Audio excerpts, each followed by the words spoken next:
Prasarita Padottanasana. Prasarita veut dire étalé, écarté, ouvert.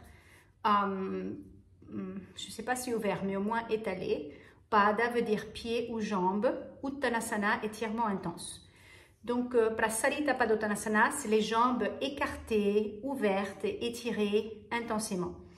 Et on a déjà, pour ceux qui suivent le programme de la pratique personnelle, vous avez déjà une pratique de Urdhva Prasarita Padasana. C'est des mots, hein? Prasarita Padottanasana, c'est la posture d'aujourd'hui. Et je fais référence aussi à Urdhva Prasarita Padottanasana. Padasana, pardon. Urdhva Prasarita Padasana. C'est les mêmes mots. Urdhva veut dire vers le haut. C'est pas le même mot, mais Prasarita Padasana.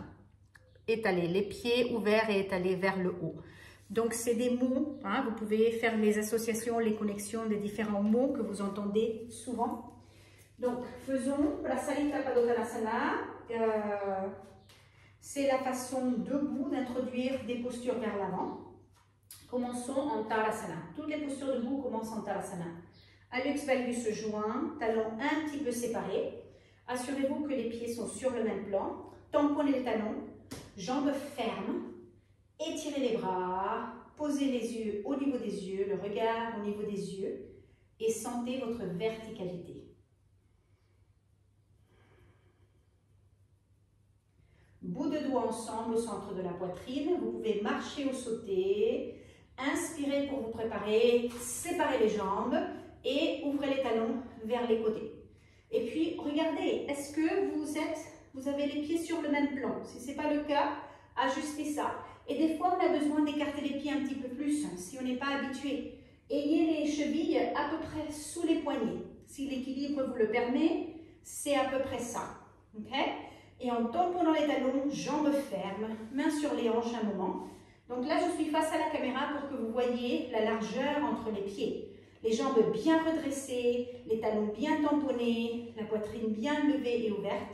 Je vais vous donner la vue de côté maintenant parce qu'on va faire la posture de façon dynamique. Et je veux que vous voyez les actions. Donc avec les jambes aussi écartées qu'avant, ne pas plier les genoux. Je vais me plier au niveau des hauts des cuisses, les aines. Inspirez, bras vers le haut, expirez vers le bas. Inspirez, hop, 5 fois. Expirez, 2.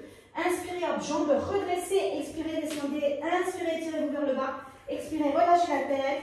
Inspirez, hop, je pense que c'est le dernier. Et restez. Jambes redressées. Tête relâchée vers le bas. Abdomen détendu. Prenez une bonne inspire. En expirant, dégonflez l'abdomen. Et sentez l'inversion dans la posture. Jambes fermes, actives. Et puis pour revenir, revenez sur les bouts de doigts. Rapprochez les pieds de un pas.